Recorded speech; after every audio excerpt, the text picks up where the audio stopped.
Bienvenue dans l'art subtil de la captivation, grâce au stoïcisme. Imaginez-vous au cœur d'une discussion animée. Vous tentez de prendre la parole, mais vos mots ne trouvent jamais écho auprès des personnes du groupe. Vous tentez de partager une anecdote fascinante, mais les regards se détournent, les conversations parallèles bourdonnent, et votre voix se perd dans le tumulte. La frustration s'installe en vous et un sentiment de dévalorisation vous envahit. Pourquoi personne ne vous écoute? Pourquoi ce que vous voulez dire ne suscite pas l'intérêt escompté? Pourquoi votre présence n'attire l'attention de personne? Les stoïciens savaient déjà, à leur époque, comment captiver l'attention des personnes pour partager leur sagesse. La preuve étant qu'à notre époque d'aujourd'hui, nous parlons encore de stoïcisme. Dans cette vidéo, vous allez découvrir 14 secrets stoïciens qui ont traversé les âges. Ces astuces, utilisées par les plus grands philosophes stoïciens, vous équiperont pour devenir non seulement la personne la plus intéressante du groupe, mais aussi celle qui capte l'attention de tous sans effort apparent. Préparez-vous à transformer votre manière de communiquer et à briller d'un nouvel éclat au sein de vos cercles sociaux. Commençons par l'éloquence du regard qui peut communiquer bien plus que des mots. Il est le miroir de l'âme, le transmetteur silencieux de nos pensées les plus intimes. L'éloquence du regard réside dans sa capacité à exprimer sans parole, à connecter sans toucher, à dire tout en restant muet. L'éloquence du regard est l'habileté à utiliser nos yeux pour communiquer efficacement. Un regard peut montrer de l'intérêt, de la compréhension, de la compassion ou de la détermination. Dans la pratique stoïcienne, le regard est utilisé pour établir une connexion profonde, pour montrer que l'on est pleinement présent et attentif. Pour appliquer l'éloquence du regard, il faut être conscient de l'impact de notre regard sur les autres. Un contact visuel direct et soutenu peut être puissant. Il convient de moduler son regard en fonction de la situation. Un regard doux pour montrer de l'empathie, un regard fixe pour affirmer sa position, ou un regard baissé pour offrir de la réflexion. Lors d'une conversation difficile, au lieu de détourner le regard, vous maintenez un contact visuel avec votre interlocuteur. Votre regard transmet votre engagement et votre sincérité, renforçant la confiance et ouvrant la voie à une communication plus honnête et plus profonde.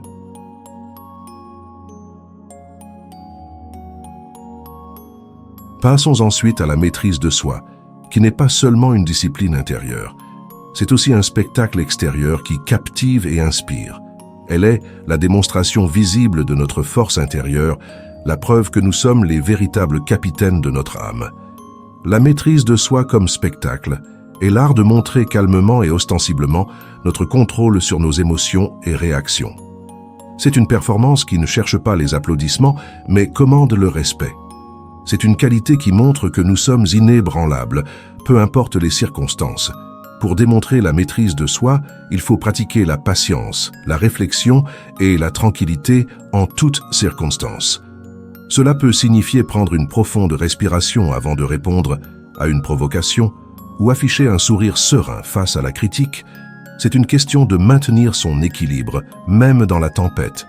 En réunion, lorsque les tensions montent et que les voix s'élèvent, vous restez calme et posé.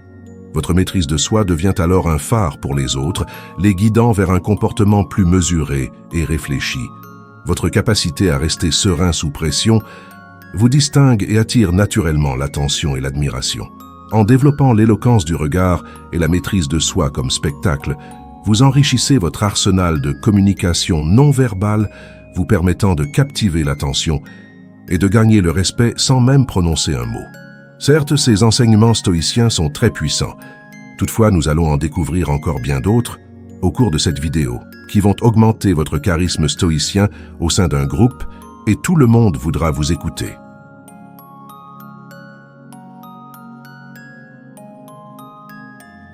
La sérénité est une force tranquille qui émane d'une personne en paix avec elle-même et son environnement.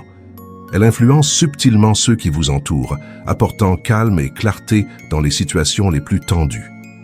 L'influence de la sérénité est la capacité d'apaiser et de rassurer par votre seule présence. C'est une attitude qui inspire confiance et qui peut transformer l'énergie d'une pièce. Les stoïciens voient la sérénité comme une vertu qui permet de rester concentré et efficace, même dans le chaos. Pour exercer l'influence de la sérénité, il est essentiel de cultiver un état d'esprit calme et réfléchi.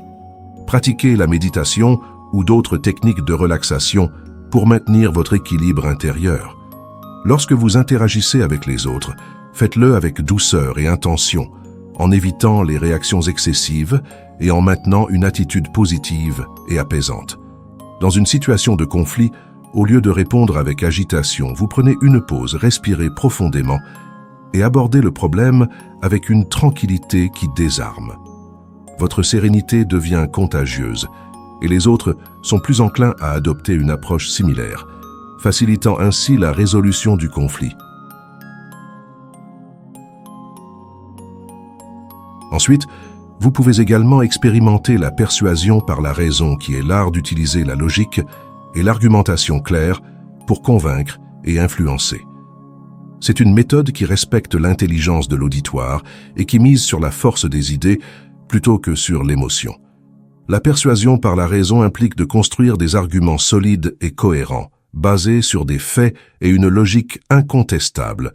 Les stoïciens valorisent la raison comme l'outil le plus puissant pour atteindre la vérité et pour convaincre les autres de suivre le bon chemin.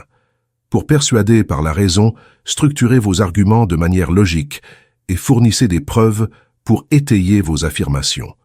Soyez prêts à discuter et à débattre de manière constructive, en restant ouvert aux contre-arguments et en répondant avec des faits et des analyses plutôt qu'avec des attaques personnelles. Lors d'une discussion, au lieu de simplement affirmer votre opinion, vous présentez des données, des études ou des exemples historiques qui appuient votre point de vue. Cette approche rationnelle renforce votre crédibilité et encourage les autres à considérer sérieusement votre position. Le pouvoir de l'anecdote réside dans sa capacité à illustrer des concepts abstraits avec des histoires concrètes et engageantes. C'est un outil de communication qui rend les idées vivantes et mémorables. Le pouvoir de l'anecdote est l'utilisation d'histoires personnelles ou d'exemples pour donner vie à vos messages.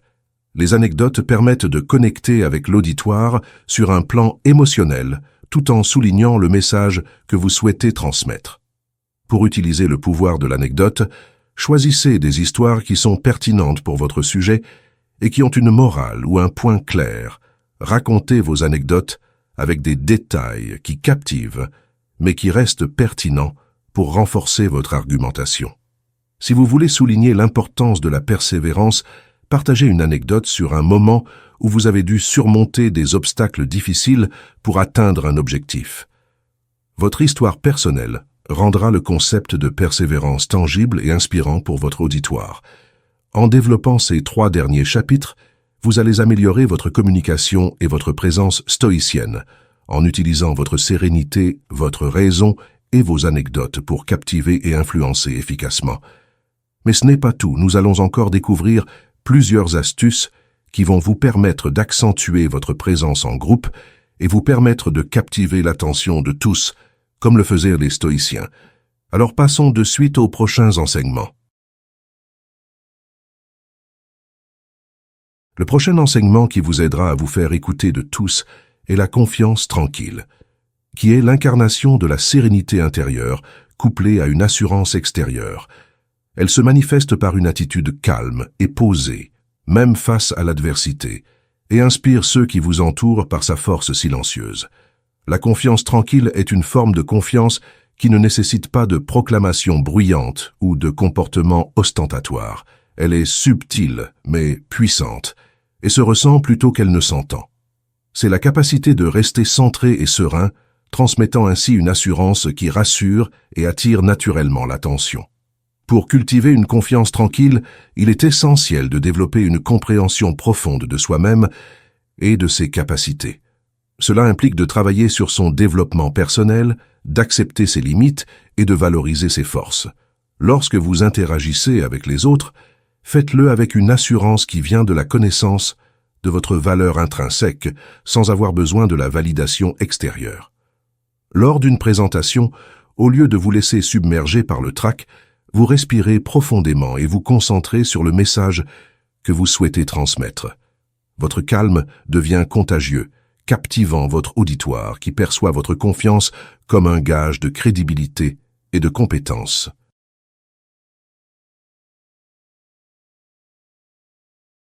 Cet enseignement stoïcien va certainement vous plaire.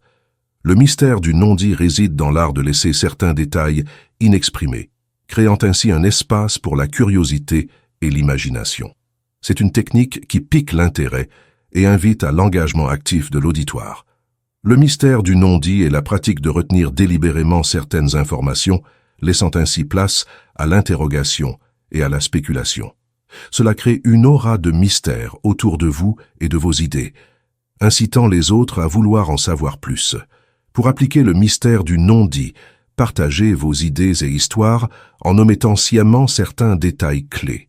Fournissez juste assez d'informations pour susciter l'intérêt, mais laissez des zones d'ombre que votre auditoire désirera éclaircir. Cela les incite à poser des questions et à participer activement à la conversation. Lorsque vous racontez une anecdote, vous pouvez choisir de ne pas révéler immédiatement la conclusion ou le tournant crucial de l'histoire.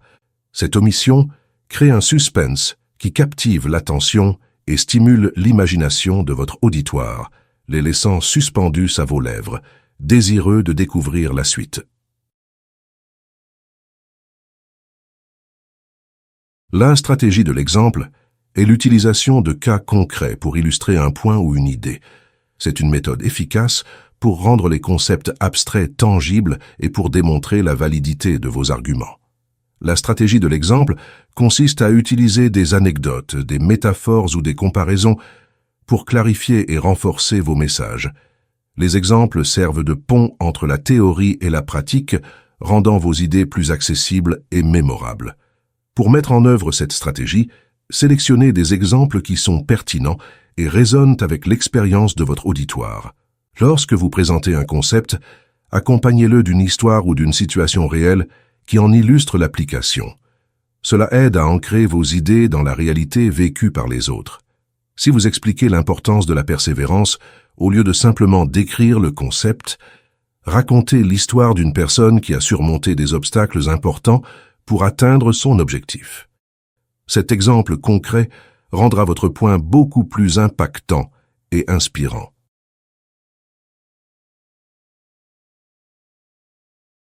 Un geste peut être un acte de communication plus éloquent qu'un flot de mots.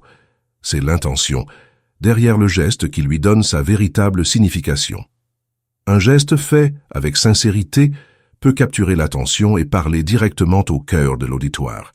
L'intention derrière le geste est la signification profonde et authentique qui anime une action physique. C'est ce qui différencie un geste machinal d'un geste qui touche et qui marque. Dans la pratique stoïcienne, chaque mouvement est réfléchi et chargé de sens, conçu pour communiquer une vérité ou un principe. Pour appliquer cette notion, assurez-vous que vos gestes sont alignés avec vos paroles et vos convictions. Un geste aussi simple qu'une poignée de main peut être imprégné d'intégrité et de respect. Lorsque vous parlez, laissez vos mains souligner vos points forts. Lorsque vous écoutez, un hochement de tête peut montrer votre engagement et votre présence. En présentant une idée à un groupe, au lieu de simplement parler, vous utilisez vos mains pour illustrer votre point ou vous vous penchez légèrement en avant pour montrer votre passion. Ces gestes renforcent votre message et captivent votre auditoire, car ils voient l'intention sincère derrière vos actions.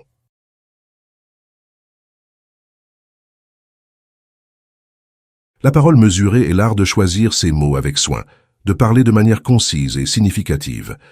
C'est savoir quand parler et quand se taire, quelle information partager et quelle information retenir.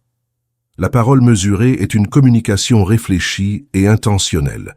Elle implique de penser avant de parler, de peser l'impact de chaque mot et de s'exprimer de manière à ce que chaque phrase compte. C'est une caractéristique des stoïciens qui valorisent la qualité de la parole sur la quantité. Pour pratiquer la parole mesurée, prenez le temps de formuler vos pensées clairement dans votre esprit avant de les exprimer. Soyez succinct et précis dans vos déclarations, évitez les digressions inutiles et concentrez-vous sur le cœur du message que vous souhaitez transmettre. Lors d'une négociation, Au lieu de vous perdre dans des détails superflus, vous allez droit au but. Vous exprimez vos points clés avec clarté et sans détour, ce qui rend votre argumentation plus persuasive et votre présence plus marquante.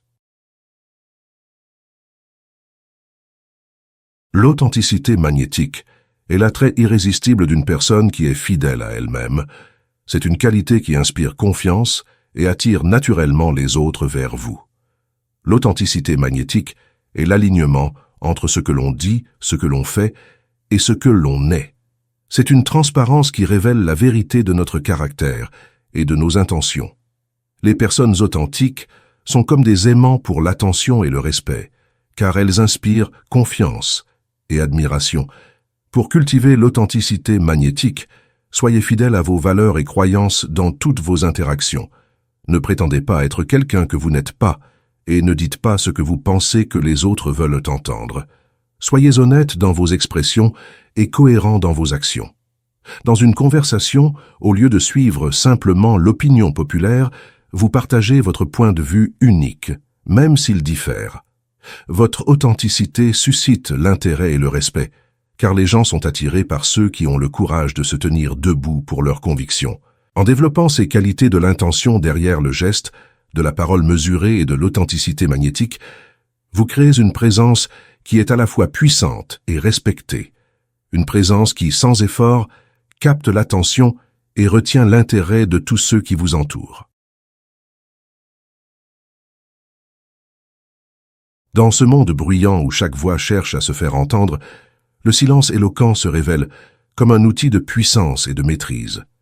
C'est choisir le bon moment pour laisser le non-verbal prendre la parole. Utilisé de manière stratégique, il renforce un message, invite à la réflexion et crée un impact. Dans la pratique stoïcienne, le silence est une toile sur laquelle les pensées peuvent s'exprimer. Pour le maîtriser, il faut écouter activement, marquer des pauses pour susciter la réflexion et savoir quand ne pas répondre pour inciter à approfondir les idées. Imaginez-vous en réunion où chaque voix cherche à être entendue. Lorsque votre tour arrive, vous commencez par un silence qui capte l'attention. Puis, vous émergez de ce silence avec une observation pertinente, donnant à vos mots un poids et une présence incomparables. En maîtrisant le silence éloquent, vous commandez l'attention et transcendez le brouhaha des conversations ordinaires. L'écoute active va bien au-delà du simple silence, pendant que l'autre parle. C'est une manière de communiquer qui demande d'être pleinement présent et engagé. C'est comprendre chaque mot, chaque pause, chaque soupir. Cette compétence transforme les interactions et crée des liens profonds. Elle implique de faire un effort conscient pour entendre non seulement les mots, mais aussi le message complet. Cela signifie être attentif aux sentiments, aux idées et aux sous-entendus. L'écoute active se manifeste par des signes de tête, des questions de clarification et des reformulations pour confirmer la compréhension. Pour la pratiquer, éliminez les distractions, concentrez-vous sur l'orateur et évitez de préparer votre réponse. Écoutez avec l'intention de comprendre, puis résumez ce que vous avez entendu pour confirmer votre compréhension.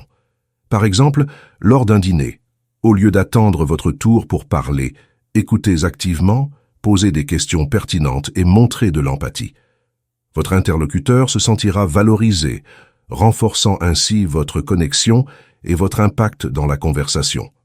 Maîtriser l'écoute active attire l'attention et invite les autres à s'ouvrir davantage, créant ainsi une dynamique où chacun se sent important et respecté. En explorant ces outils fournis par les stoïciens, nous avons parcouru un chemin qui transforme notre manière de communiquer et d'interagir. Chaque secret est une clé pour ouvrir les portes de l'attention et de l'intérêt, vous permettant de briller dans n'importe quel cercle. Si cette aventure au cœur de la sagesse stoïcienne vous a inspiré, je vous invite à vous abonner à Développement Stoïque. Ensemble, continuons à nous développer personnellement grâce au stoïcisme. Partagez vos réflexions et expériences en commentaire et rejoignez notre communauté. Développement Stoïque. N'oubliez pas, le voyage vers la maîtrise de soi et la captivation de l'attention commence par un simple clic. Abonnez-vous et que votre parcours soit aussi enrichissant que les enseignements des stoïciens eux-mêmes.